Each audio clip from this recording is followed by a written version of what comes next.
as you have noticed, the Judicial Service Commission has already been aligned with the Constitution. The Public Service Commission has already been aligned. What remains to be aligned is the PSC, and this bill seeks to do so, and that was its core mandate why it was drafted. But along the way, there are various interests that have hijacked the good motives, and also even these interests need to be looked at through their real meaning. Okay. For example, the issue of house allowance. Why should we be hard on parliamentarians when they request a house allowance and we pay a permanent secretary the same? What we need to ask ourselves is, if it is harmonization, it should be done within the ambits of Salaries and Remuneration Commission, and any other thing that touches on their packages, that is how it should be done. It should be a negotiated framework through Parliamentary Service Commission and the Salaries and Remuneration Commission. Secondly, when you talk about a mortgage, each civil servant attracts a mortgage. A mortgage is a loan. We need to break it down so that the public can understand that when you are given a mortgage, you have been loaned. It is money you will pay back. A house allowance, you get it because you are working there. Policemen and women get house allowances. Are they now, when they get house allowance, can they get a mortgage? We need to ask ourselves, those are the hard questions we need to tell Kenyans. Secondly, the other thing, it is not possible for you to oversight a governor who has a budget of 10 billion when you have your salary of 1 million as a senator. Those are the things, when we talk about oversight, we need also to know that in oversighting these people, we need to, how will they do audits? How will the people in the senator's office at the county level do research? How will they even get information? The 1.6 million disbursed to those offices cannot pay for those services. Therefore, and we cannot allow senators to be moving from one place to another. And that is why, let me just give another perspective. Recently, we have been told a governor walked away with 2 billion. It is because of lack of the weaknesses in terms of oversight. Oversight is not reading reports alone. Oversight is getting those documents. It involves a lot of things. I am not, and let me declare it here, I have no parliamentary aspirations. I am just saying this as a sane Kenyan. The other thing. So in short, the benefits outweigh the negatives? Yes, the other thing that should be looked at. We have, as one of our national values under Article 10, public participation. Up to this moment, public participation that was envisioned in the Constitution is not the one that is done at County Hall. Public participation should come up to my village in Tachasis, Turbo constituency, so that when my people are told that so-and-so stole your money, they know to lipitisha hiyo pesa hapa. So we need to have a framework whereby Parliament can perform the act of public participation.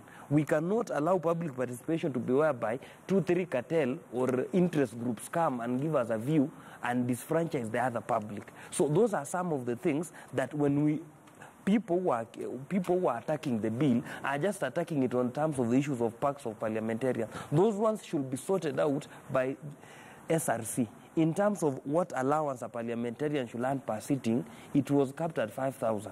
Why Parliament earned 40,000? Those are issues that audit should be, it should be raised via audit. Okay. But the bill as it is, we should get off the surplus material in the bill and address the cogent issues in the bill. Well, that's very interesting. Hezbon, let me allow you to add up on what he said. But we also take a look at the importance. He's mentioned the importance of the Parliamentary Service Bill 2018. But let's break it down. To the common, ordinary Kenyan who is back at home right now, he thinks, yes, and the media perhaps has a role to play, just as the members of Parliament said, but they think that these legislators are among the highest paid in the world. And this is a move. Yes, this bill is very important, but it's a move to actually also in hand benefit these members of Parliament. Now, how do we break it down, especially since President Uhuru Kenyatta has come out firing at this particular bill, mentioning that it is a way to actually invest in their own futures, quote unquote, perhaps? Well, I think what my learned friend here said is very true, that there is an element of this bill that is sacrosanct. And that's the fact that we are aligning Parliamentary Service Commission to what the Constitution demands, and basically institutionalizing it the way it should, as a constitutional commission.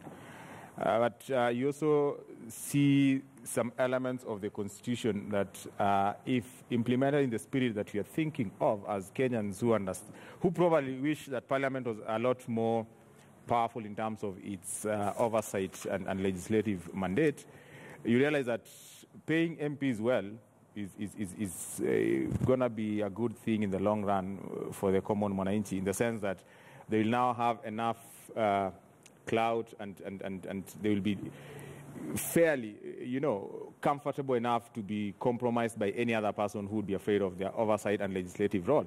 And the key things in the bill that are very interesting that Kenyans need to understand is that, one, MPs and senators are being given a framework at the county level, to get enough information about the executive's expenditure and the county government's expenditure to oversight. And that has been lacking. They need enough manpower, and especially as far as the Senate is concerned, to deal with the governance.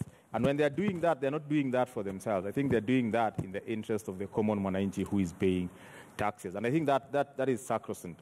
And then there are other things that probably Kenyans also need to understand, that it's not a question of MPs demanding too much.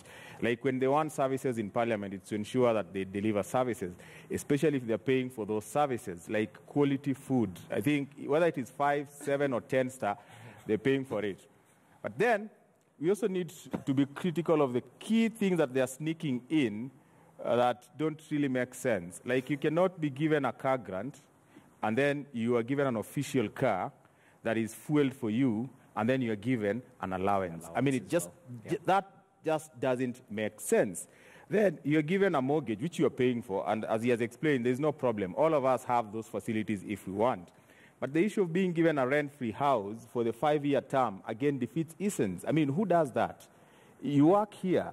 Are you given a house and your employer pays for that house, and then you're given a mortgage? I mean, what exactly is that? That you're buying a house, you don't live in it, and then you're given another house, and then your employer pays for it. That one doesn't make sense. And I think those are the things that we need to isolate, that this is just out of this world. And if it is debated, it should be debated on the sense that there is some good that MPs want us to allow, but they are sneaking in certain things that don't make sense. Now, extended families, medical cover, I think it's just ridiculous that even these extended family members are part of other nuclear families. Definitely. So why would they be catered for by a member of parliament, So those are critical issues that need to be isolated from the bill for Kenyans to understand. Okay. But if you ask me, and let me declare this, I have ambitions to represent the people of Suna East, and I would want to represent them without any due influence. And it is important that other MPs also do that. And the best way to do that is to ensure that MPs are comfortable and are not prone to any kind of compromise. Interesting. The role of oversight, compromise as well, all this comes into question. Bichachi, I'm sure you have a lot to say about what the two other gentlemen had to say about the Parliamentary Service Bill 2018. But even as you counter or support what they said, let's bear in mind that the requirement of 2/3 majority to overturn the presidential objection, if it reaches that point, actually gives MPs a upper hand, perhaps, in terms of enhancing the privileges, if you think so. So let's dissect this. First, I would really like to experience the discomfort of earning 800,000 shillings a month in this country. I would. That is discomfort I would really appreciate, to earn 800,000 and be extremely uncomfortable because you're grossly underpaid. That's amazing, because that's how much MPs take home. 800,000 shillings. That is money that entire tribes contribute to get their kin out of hospital. That is money we do pay bills for. But MPs are uncomfortable. And these MPs are so uncomfortable that now we can say that the reason they have failed in oversighting when it comes to reports from the Auditor General or oversighting the government is because they are paid so little money, 800,000. I really pity these MPs. Well, that's very important. But let's also address, he raised the point. No, okay. I'm getting there. I'm getting there. An issue that we must not lose sight of. Yes. When your kids today underperform in school, do you deny them food? The question. Can I deny them? I think he'll answer. Just finish. No, you see, the question is, these kids in parliament have 800,000 shillings worth of food every month. In this country, where if you earn above 100,000 shillings, you're in the top 5% of this country. Top 5%.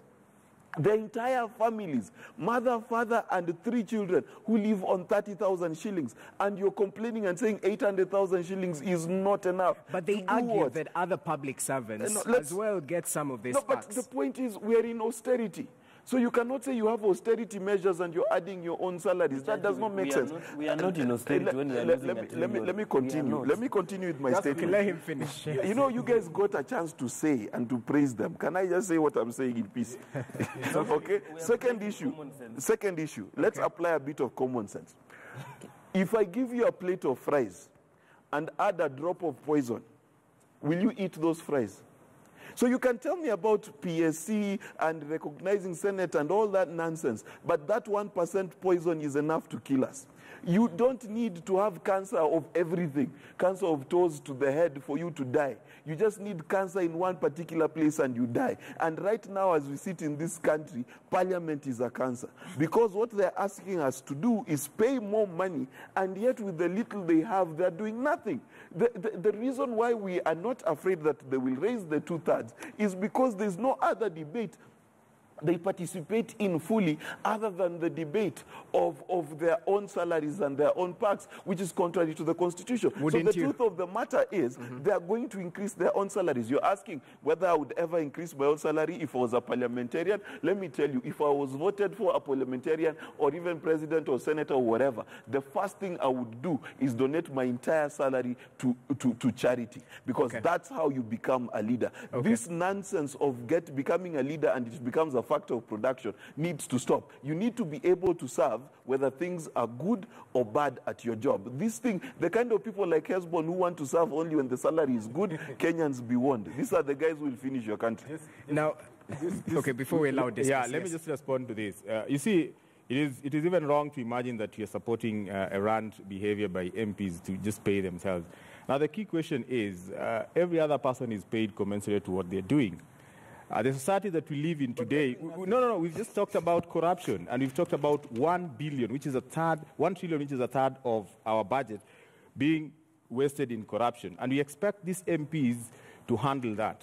MPs are paid like other high-ranking state officers, yet these state officers don't attend to funerals. Now, the reason why we have MPs being invited to all other medical harambes is simply because they've not been given enough capacity to deal with these guys who are stealing 1 trillion so that we have these medical facilities in our hospital. So we are not looking at it in a pigeonhole kind of angle. We are looking at the whole system, that when we get to a point where there is no way these MPs are complaining about anything, we'll ask them, how do we lose 1 trillion in one financial year? I think let's have Dismas give his point exactly. But please also include the fact of whipping.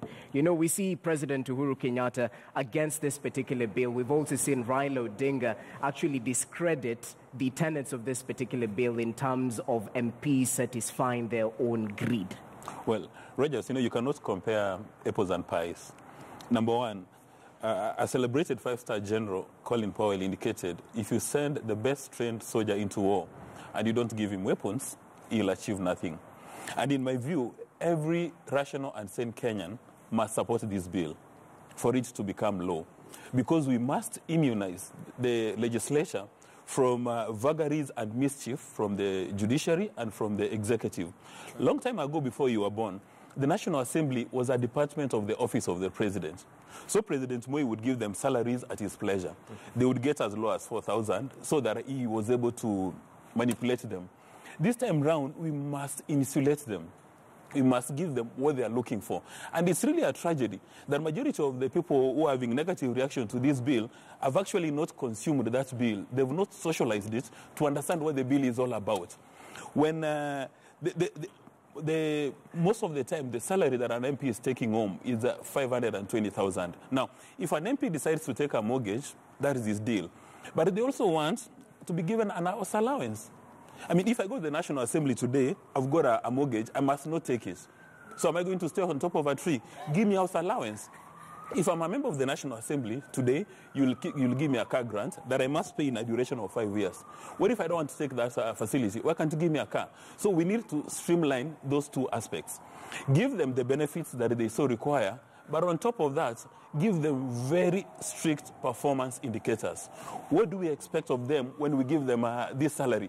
You know, the most popular thing today is to be politically correct and say the MPs are kids, they're idiots, they've not delivered. But are you addressing reality? No, you're not addressing reality. The crux of the matter is, if you've got a soldier, you send him to Somalia, you don't give him a weapon, you don't even give him food. He's going to be mauled by Al-Shabaab. These MPs, right now, they don't have human capacity, they don't have infrastructure. Most of them even to understand what is happening in the county governments. They need human resource. You do not expect an MP to go to my village in Mososho to do a public participation using his kitchen budget. You need to have resources set aside for that. Okay. So we must give them all the resources. But on top of that, breathe on their necks, demand value. For instance, it's a tragedy. The majority of the members of the National Assembly and the Senate hardly attend committee meetings. They hardly understand what is going on in the National Assembly. The members of the Budget Committee do not even understand how to read numbers. So we should be giving them resources. And instead of now us throwing tantrums, please calm down. Instead of us throwing tantrums, okay, let's ask political parties, yes, why do they elect members with questionable integrity, with access to mediocrity to the National Assembly? Those are the pertinent questions. And then my final point, President Kenyatta and Raila Odinga have merely read the mood of the nation. There are, generally speaking, Wanjiku and Muraha is furious over these packs that the MPs are asking for. But in real terms, there's not going to be an additional resource going to their salaries. You are just giving them infrastructure to do their service. And that we must do.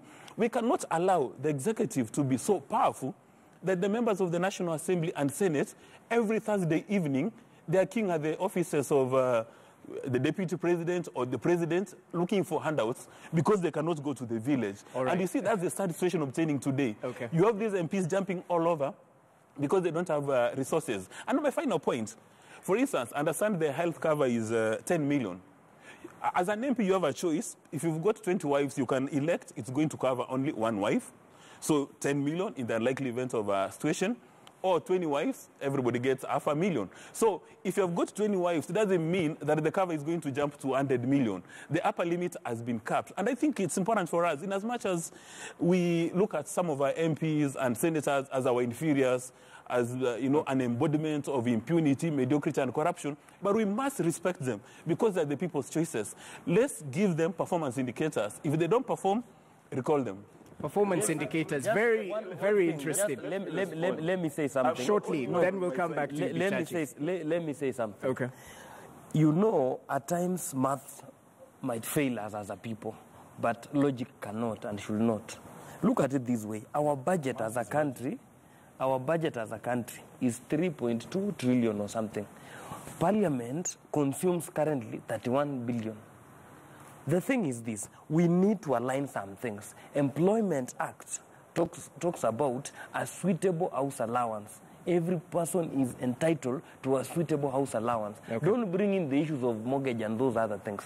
Those ones are just semantics. We are talking about this bill now as a human rights issue. Definitely. And parliamentarians being employees who need to be protected.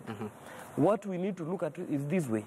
We should not convolute issues. We know there is the issue of performance of MPs. Those ones should be dealt with in another area. The other thing is what they are rightful packs. It should be dealt with. And to my last point, Uhuru Kenyatta and Raila Odinga control two political parties that have around 80% of the parliament, composition of the parliament. Yes. It is hypocrisy for them to come and tell us in a public rally that we have displeasure with this. They have a political party. Why don't they do it within this framework of a political party?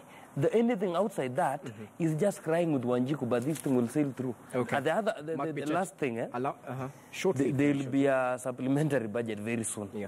And parliamentarians know that it will be a trade-off. They'll ask the executive, you either pass this supplementary or you sign this. So at the end of the day, Wanjiku is on his own. Definitely. Mark Bichachi, it seems you're the voice of Wanjiku. So let me allow... No. It seems... The voice of confused. No. Mark Bichachi. The voice of the media. Let's break it down. You guys, let's in terms of also performance indicators, he brought that out.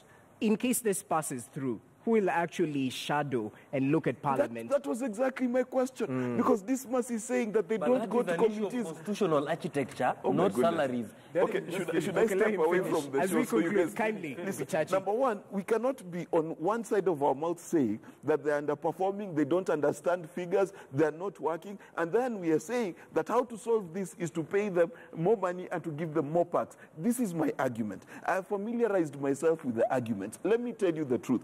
Plus benefits and things like that, MPs take 800K per month home. Okay? Now, let's be very, very genuine. Is there anything wrong for an MP to live in Buruburu and pay 80,000 shillings for a mansionette out of his 500,000 shillings so that we convert that 500,000 into part of it into house allowance? Is it a hard thing to imagine that you can survive off of the 420,000 shillings that is left? All right, it is not a hard thing. Okay. The other thing that people have tried to argue, it is not in the job description of a member of parliament to attend Harambes and to give donations. It is bad behavior, and it is the reason why we are in the trap we are in. All right. Because now a member of parliament has to think, where am I going to steal this money so I can go give some other people money that I have stolen? That's what you want to stop. Now, how do you stop it? You don't stop it by adding salaries. You stop it by teaching them fiscal responsibility. What needs to happen in this country? We can't keep increasing salaries. Finally, As you conclude, kindly, yes. MPs spend 31 billion, parliament. We spend 15 billion on the entirety of our judiciary. Which is more important? Well, this is a topic we definitely can't finish, but each gentleman has given their view, and I'm sure you have listened and you can dissect the Parliamentary Service Bill 2018. It will be something that will stay with us for quite a while. But let's move on. We want to take a short break, but we'll definitely highlight next the appointment of Queen's Counsel Kawar Qureshi as a special prosecutor in the Deputy Chief Justice Philomena Mwilu's case. We saw the Office of the Director of Public Prosecution put their trust on this man's shoulders. Will he deliver? We dissect right after this short break. Stay with us.